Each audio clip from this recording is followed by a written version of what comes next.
And we are in part 2 of the story of Jesus's last week. Now, we're going to do a quick review of what we talked about last week, about what happened from Friday through Sunday. But before we get there, I want to remind you, we spent a lot of time talking about the difference between a Jewish day and also a Roman day. And you'll see down in the little chart, you'll see black that says night, and you'll see the white part says day, and it's divided by morning and evening, divided by noon, high noon. And you'll see the three little suns. The first sun is where the black becomes at 6:30 a.m. in the morning, or about that time where the sun begins to come up, and it begins to rise. And then at high noon, it begins to settle or to set. That is called sunset, starting at high noon in the Jewish world.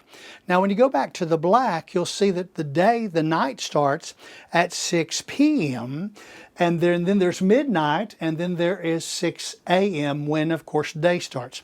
That is the Jewish day. The day starts at our 6 p.m. or about there. Now listen, if you're on daylight savings time, you're off an hour. It doesn't really work with the dark coming in. But if you were off of daylight savings time, then about 6 p.m. dark would be coming. All right. So with that, you'll also see underneath the line. And for instance, we're going to start with Friday, and that's Nisan the 8th. But you'll notice at the midnight mark, on the dark where it says midnight, you'll notice down in the white line below where it says Nisan the 8th, there's a black mark.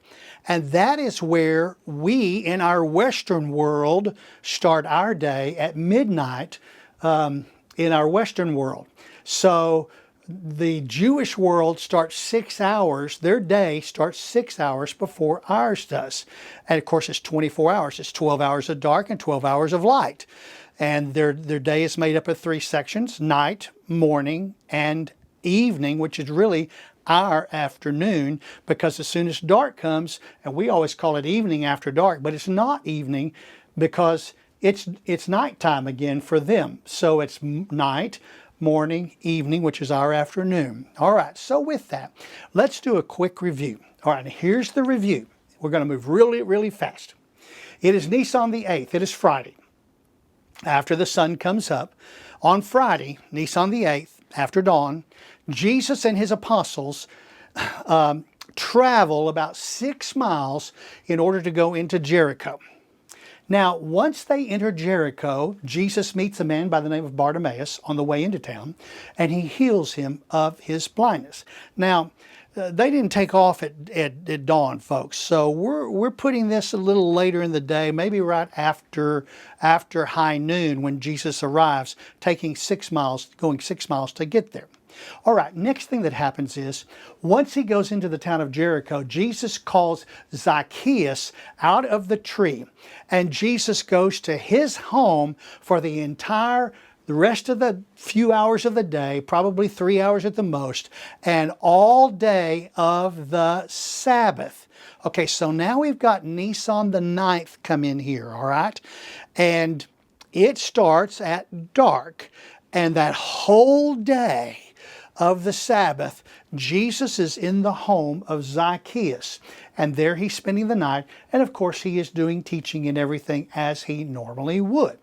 All right, so then on Nisan the 10th that comes up, this is Sunday morning, Jesus and his apostles are leaving Jericho, and as Jesus goes out of the city, he meets 2 blind men, and he heals them there in the morning of Sunday, Nisan the 10th.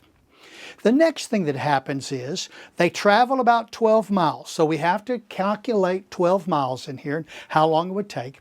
And as they're entering Bethpage, Jesus sends 2 apostles to retrieve the colt that has never been ridden. Very important. It's about 1.5 miles in from Bethpage into Jerusalem, where they're going to go and find it. Then, when the men return to Jesus with the colt, Jesus mounts that colt and he makes his triumphal entry into Jerusalem. And the people say, Hosanna, blessed is he who comes in the name of the Lord. I mean, they are just excited about Jesus. He stops at the temple and he observes the den of thieves in the market of the temple. He doesn't do anything about it at that time. He then heads over to the home of Mary, Martha, and Lazarus over in Bethany, which is about 2 miles away, just the other side of the Mount of Olives. In the home, Mary uses her hair to anoint Jesus' feet with an ointment that has a beautiful fragrance that comes from the Himalayas, a mountain area. The only place it grows, a plant that grows there, the only place it grows, very, very expensive. And of course, because it's expensive, you know what happens? Judas objects. So then, she's there for the night. He's there for the night. So on the next morning, Nisan the 11th, which by the way, this is Monday, and this is where we're picking up with our lesson. Jesus is leaving and he's going to head over to the Jerusalem, and Jesus curses an out-of-season fig tree for not bearing any figs. Now this seems fair. However, it was truly a symbolic system. The passage says the next day, which is Monday, Nisan the 11th, as they were leaving Bethany, Jesus was hungry. And seeing in the distance a fig tree in leaf, he went to find out if it had any fruit. And when he reached it, he found nothing but leaves, and because it was not the season for figs. And then he said to the tree, May no one ever eat fruit from you again. And his disciples heard him say it. Okay, now in the Old Testament, figs represented the nation of Israel. Got that? Figs represented the nation of Israel. They've already said to him, Blessed is he who comes in the name of the Lord. Jesus was declaring that the nation of Israel had become spiritually bankrupt. And Israel was effectively dead out of season. Well, then, on the way to Jerusalem where he curses the tree, Jesus goes into the temple and he cleanses the temple of the den of thieves. In fact, in Luke chapter 19, 45 and 46 says this, Jesus entered the temple and began to drive out those who were selling, saying to them, It is written, and my house shall be a house of prayer, but you have made it a den of robbers, or as other translations say, a den of thieves. And after cleansing the temple, Jesus sat down in the temple and he taught people for a while. Then what happens is later, after he's taught the people, Jesus returns back to the home of Mary, Martha, and Lazarus for the night. Jesus will stay again with Mary, Martha, and Lazarus. Now on Tuesday morning, and this is Nisan the 12th, on Tuesday morning, Jesus returns to the temple to teach, and this time he's also going to heal the sick. And here's what he taught. This is just highlights of what he taught. He taught the parables of the Great Supper, the good and the wicked servants, the 10 virgins, the 2 sons, the owners of the vineyard, the wedding banquet, and the 10 talents. Jesus also declared at that time the greatest commandment of all. Love the Lord your God with all your heart and your neighbor as yourself. Now at that time also, on that Tuesday, he pronounced woes upon the scribes and the Pharisees. Over in Luke chapter 21, it says, as Jesus looked up, he saw the rich putting their gifts into the temple treasury. And he also saw a poor widow put in 2 very small copper coins. And truly I tell you, he said, this poor widow has put in more than all the others. And these people gave their gifts out of their wealth. But she, out of her poverty, put in all she had to live on. So when the Pharisees attempted to catch the Lord, to trap him with a question about Roman taxes, Jesus responded with this. He said, give to Caesar the things that are Caesar's, and to God the things that are God. He amazed the Jewish leaders with his wisdom to such an extent that they never tried to ensnare him again. Jesus and his apostles then, towards the end of the evening of the daylight hours, returned to the Mount of Olives. There, that last part of the evening, or the last part of the afternoon. And there, Jesus secretly, once again, predicted his coming death and resurrection to his apostles. However, the disciples did not understand what he meant. And as Jesus sat on the Mount of Olives, overlooking Jerusalem, he wept while contemplating the city's impending destruction, as we see in Matthew chapter 24. Jesus spent the rest of the evening talking about eschatology in his Olivet discourse, Matthew 24:25. What's that? It's end times. Eschatology means end times. Here's some of what Jesus says. Luke 21. There will be signs in the sun, moon, and stars, and the earth. Nations will be in anguish and perplexity at the roaring and the tossing of the seas.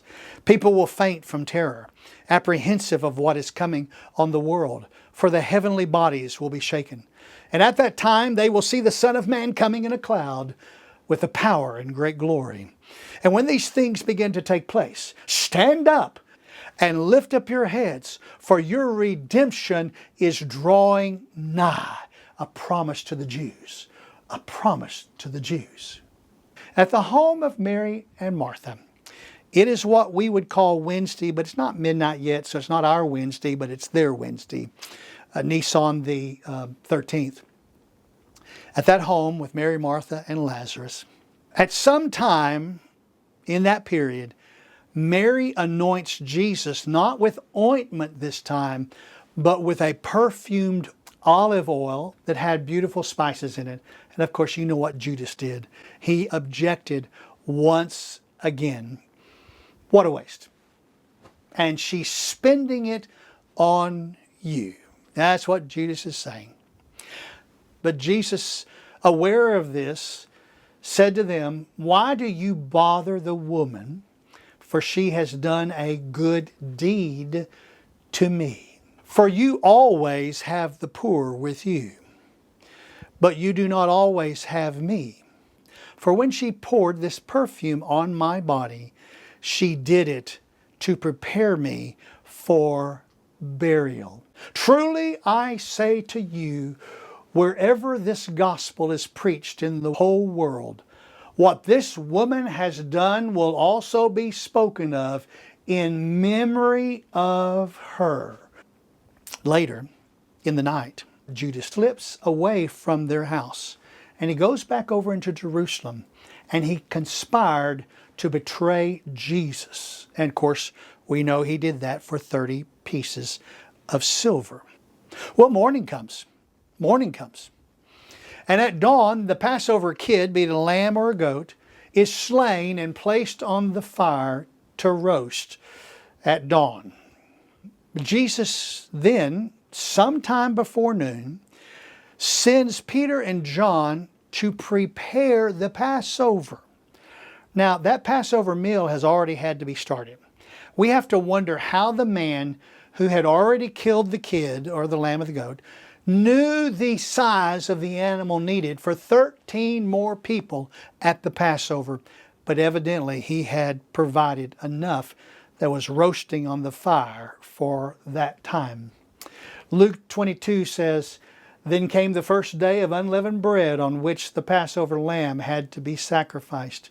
And Jesus sent Peter and John, saying, 'Go and prepare the Passover for us, so that we may eat it.'" So it's Peter and John who went to make the preparations. They said to him, "Where do you want us to prepare it?" And he said to them, "When you have entered the city, a man will meet you carrying a pitcher of water. Follow him into the house that he enters. And you shall say to the owner of the house, 'The teacher says to you, where is the guest room in which I may eat the Passover with my apostles. And he will show you a large furnished upper room. Prepare it there. And they left and found everything just as he had told them, and they prepared the Passover. Oh my goodness. Well, about 3 o'clock in the afternoon, evening that time, but Jewish time, but it's our afternoon, Jesus and the 12 go into the upper room. By the way, we know exactly where this upper room was. We do, because the Holy Spirit is good enough to tell us where this upper room. This upper room is mentioned over in Nehemiah chapter 3. Now I want you to look at this map. This is the map of the walls around Jerusalem when Jesus was there. But this is also the walls that Nehemiah repaired with all the towers and the gates. You will notice that the little double lines, kind of look like railroad tracks there, are all gates, and the blocks are towers. In Nehemiah chapter 3, Nehemiah came in and he was going to rebuild these walls and plug up all the holes in the walls in 52 days. And so he gathered all the men who were there, and each man had a section of the wall that they were to repair from one spot to one spot to one spot to one spot. Now it's interesting because at the very top of this map, and let me bring it on down, you're going to see at the corner there the sheep gate. Now, at the beginning of Nehemiah chapter 3 verse 1, they are going to begin right there with the Tower of the Hundreds and the sheep gate, and they're going to make assignments all the way around this wall, counterclockwise, coming back to the sheep gate. So we are way down to the last verses in Nehemiah chapter 3 and the assignments. And I want to show you what the Lord is good. Now here's what's interesting here. As you're reading down through this, Nehemiah actually names the names of the men who led the crews to rebuild each section of the walls. And some of them, he say, from his house here to his house to another person's house here, or from this gate to this gate, or this tower to this tower to this gate. Got it. Okay. Here in Nehemiah chapter 31, which is the tail end, we're coming up on that east side. We're coming up to the inspection gate. It says, after him, Malchijah, one of the goldsmiths, carried out repairs as far as the house of the temple servants and of the merchants in front of the, what does it say? Inspection gate. So that's where this verse 31 is starting. And as far as the upper room of the, what? The corner. That's right, of the corner. So I've put a star in that corner because that's where the upper room is. Now watch this. We're not through with this. He goes on in verse 32 to say, between the upper room of the corner and the sheep gate, got it, the goldsmith and the merchants carried out the repairs. So we have the repairs here from the inspection gate to the sheep gate, and two groups prepared the walls or repaired the walls from the sheep gate back to the upper room and from the inspection gate to the upper room. And here's the interesting thing about this. They did not have to tell us that the upper room was here. But the Holy Spirit told us the upper room was here, because you do not find a mention of any odd thing like the upper room any place else around this map or around the description in Nehemiah chapter 3. This is the oddball thing that's hanging out there that needed to be told to us where the upper room was. Now, this upper room looks over the temple. When they came out of the upper room, and I'm getting ahead in the story, but when they came out of the upper room and they're going by the temple walls, they didn't have to go out of their way because they're headed down to the eastern gate to head over to the Mount of Olives, because you go out the eastern gate, you go right over to the Mount of Olives. They are walking out of the upper room right by the temple where they can say, look at these walls of this temple. That's another part of the story. And we're actually not going to bring that up again, so I brought it up there. So we're in the upper room. The Lord began to wash the feet of the apostles. And it's very, very interesting. John chapter 13 tells us this. Now before the feast of Passover, Jesus, knowing that his hour had come, that he would depart out of this world to the Father, having loved his own who were in the world, he loved them to the end. And during the supper, the devil, having already put into the heart of Judas Iscariot, the son of Simeon, to betray him, Jesus, knowing that the Father had given all things into his hands, and that he had come forth from God and was going back to God, got up from the supper and laid aside his garments, and taking a towel, he girded himself. Then he poured water into the basin, and he began to wash the disciples' feet, and to wipe them with the towel with which he was girded. So he came to Simon Peter, and he said to him, Lord, do you wash my feet? And Jesus answered and said to him, What I do, you do not realize now, but you will understand hereafter. And Peter said to him, Never shall you wash my feet. And Jesus answered him, If I do not wash you, you have no part with me. Simon Peter said to him, Lord, then wash not only my feet, but also my hands and my head. Now at that time, foot washing was more than just a ceremony. It was essential for cleanliness. In Jesus' day, most people wore sandals, and many homes provided their guests with water to wash their feet and their hands. Now if a Hebrew servant was present, he or she was not required to perform this washing, as it was considered a lowly task. Therefore, when it was stated that John the Baptist was not worthy to untie the Lord's sandals, an act of implying that he was going to wash the Lord's feet, it indicated that he was even lower than the lowest class of people on the earth, more so than those permitted to wash another's feet. So a family member who washes the feet of another family member demonstrates exceptional love.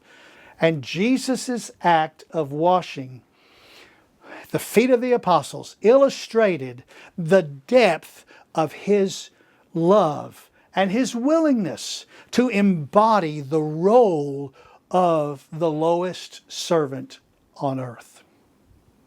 After the washing of the feet, the Lord's Supper occurs and the morsel. It's very interesting. Now, John does not mention the Lord's Supper, which is the next event in that upper room, because the other three Gospels have written very much about it. Before the apostles, when they were there, they had never seen the Lord's Supper before. It was unfamiliar to them in the Passover meal. Unprecedented for 1,475 years of history of the celebration. It represented the new covenant prophesied by Jeremiah over 600 years earlier. And with the events of the next 24 hours, everything thought and taught about salvation is about to change. The last step in the old law is nearing completion, and the inauguration of the new covenant is about to begin, where the sacrificial laws are about to be fulfilled. John 13 says, Now no one of those reclining at the table knew for what purpose he had said this to him. For some were supposing, because Judas had the money box, that Jesus was saying to him, Buy the things we have need of for the feast, or else that he should give something to the poor. So after receiving the morsel, he went out immediately, and it was what time? It was night. So we have our next day come in. Nisan the 15th has rolled in. And so Luke tells us that right after sharing this bread and wine, the apostles began arguing. Okay? Judas is left, it's night, and the apostles begin to argue about which of them is the greatest. So the apostles begin an argument, and Jesus gives a prediction concerning Peter. And while Jesus was going to be sacrificing his life, they were bickering over who was the best among them. Can you imagine how much that must have hurt? And then Jesus predicted Peter's denial. And Peter declared this. He said, even if I have to die with you, I will never disown you. And all the others disciples echoed the same sentiment. But Jesus knew, he knew that they were not going to die with him, but they were going to flee. And then Jesus begins to tell his farewell message. And so that night, Jesus delivered that farewell message where he basically says, all men will know that you are my disciples by your love for one another. Jesus revealed that he was departing, and the disciples were quite disheartened. Philip spoke up and he said, you can't leave us now. We don't even know where you're going, how to get there. Besides, we don't even know who you are. To which Jesus replied, Philip, you still don't know who I am? He was preparing to entrust his followers with his ministry. They're on the 1-yard line yet to fumble the ball, and they aren't even sure who he is. He must go to the cross still wondering whether they understood. And finally, before leaving the upper room, Jesus prayed an intercessory prayer for his apostles. And here's what he prayed. I have manifested your name to the men you gave me out of the world. They were yours and you gave them to me, and they have kept your word. Now they have come to know that everything you have given me is from you. For the words which you gave me I have given to them, and they receive them and truly understand that I came forth from you, and they believe that you sent me. I ask on their behalf. I do not ask on behalf of the world, but of those whom you have given me, for they are yours. And all things that are mine are yours, and yours are mine, and I have been glorified in them. I am no longer in the world, and yet they themselves are in the world. And I come to you, Holy Father, keep them in your name. The name which you have given me, that they may be one, even as we are. While I was with them, I was keeping them in your name, which you have given me, and I guarded them, and not one of them perished, but the son of perdition, so that the scriptures would be fulfilled. But now I come to you, and these things I speak in the world, so that they may have my joy made full in themselves. I have given them your word, and the world has hated them, because they are not of the world, even as I am not of the world. I do not ask you to take them out of the world, but to keep them from the evil one. They are not of the world, even as I am not of the world. Sanctify them in truth. Your word is truth. And you sent me into the world. I also have sent them into the world. For their sakes I sanctify myself, that they themselves also may be sanctified in truth. Well, they're leaving. They've left the upper room. Jesus is going to talk about the temple, of course, and then they're headed over to a prayer time in Gethsemane. During the prayer time, you know, the apostles fall asleep and they fail Jesus. But then at just the right time, as Jesus approaches the apostles because they've fallen asleep for the last time, Judas comes with the army. And Jesus asks Judas, and he says, must you betray me with a kiss? John recounts the subsequent events that happens here at this time. Now Judas, who betrayed him, knew the place because Jesus had often met there with his disciples. So Judas came to the garden, guiding a detachment of soldiers and some officials from the chief priest and the Pharisees. They were carrying torches, lanterns, and weapons, and Jesus, knowing all that was going to happen to him, went out and asked them, who is it you want? Jesus of Nazareth, they replied. I am he, Jesus said. When Jesus said, I am he, they drew back and fell to the ground. And again he asked them, who is it you want? Jesus of Nazareth, they said. Jesus answered, said, I told you I am he. If you are looking for me, then let these men go. This happened so that the words he had spoken would be fulfilled. I have not lost one of those you gave me. Judas then goes out, filled with remorse. He hangs himself. It's Judas's death. According to Jesus, Judas was predestined to betray Jesus. Judas could have returned to Jesus, repented, and sought forgiveness. Regardless of how we analyze predestination alongside free will, we know that Christ would have forgiven him. Jesus died for him as well. And next thing you know, Jesus has been carried off and he's before the Jewish leadership in the house of Ananias and Caiaphas. Peter then fulfills the prediction and denies that he has anything to do with Jesus 3 times. Then the Jews drag him before Pilate, and then he's off to Herod, where he is mocked and ridiculed and crowned with thorns. And Herod sent him back to Pilate. Neither ruler wanted to kill him. However, the people shouted to release Barabbas instead of Jesus.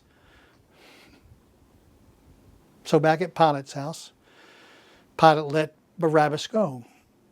Pilate let Barabbas go instead of Jesus and sent Jesus off to be crucified.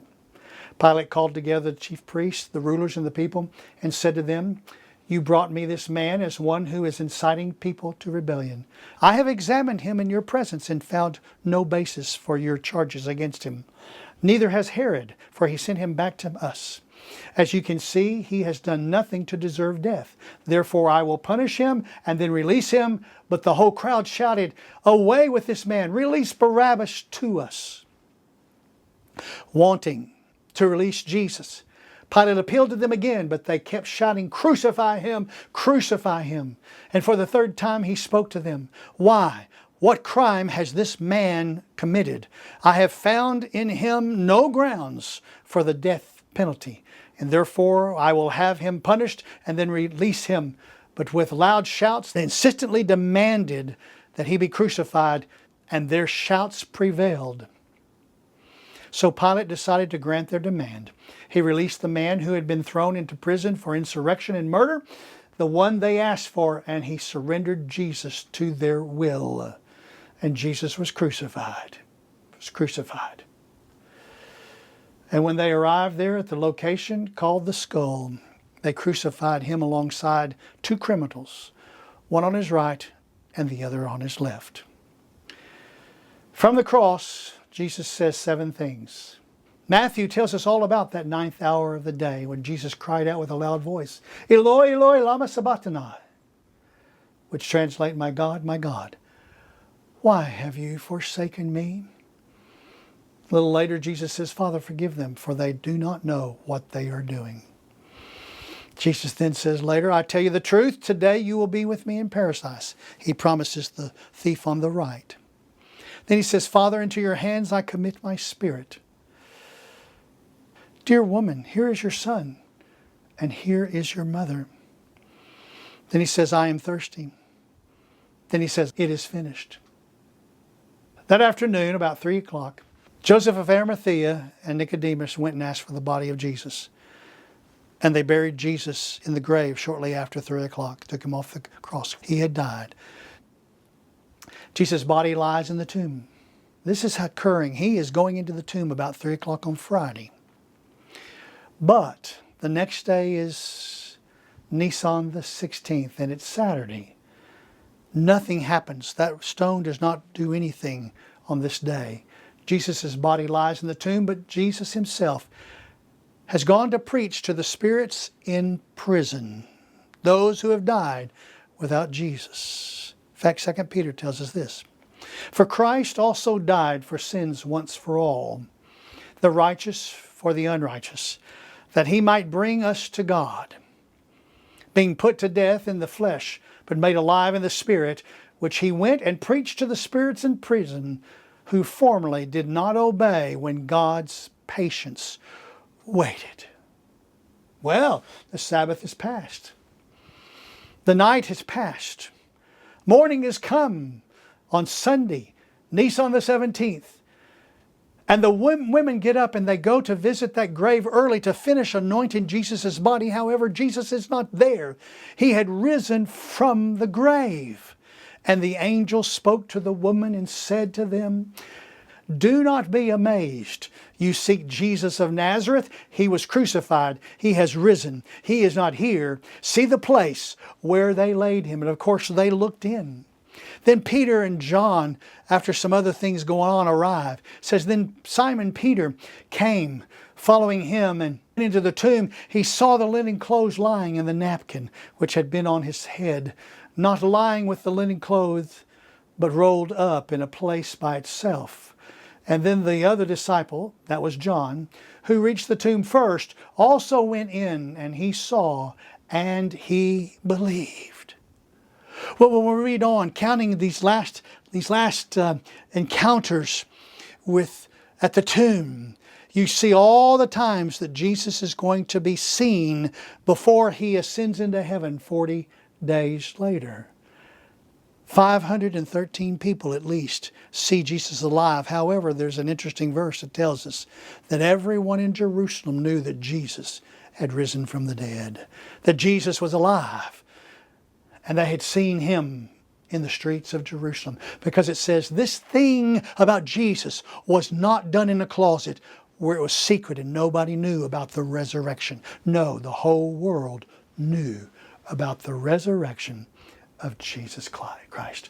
Glory be. Hallelujah. Blessed is he who comes in the name of the Lord.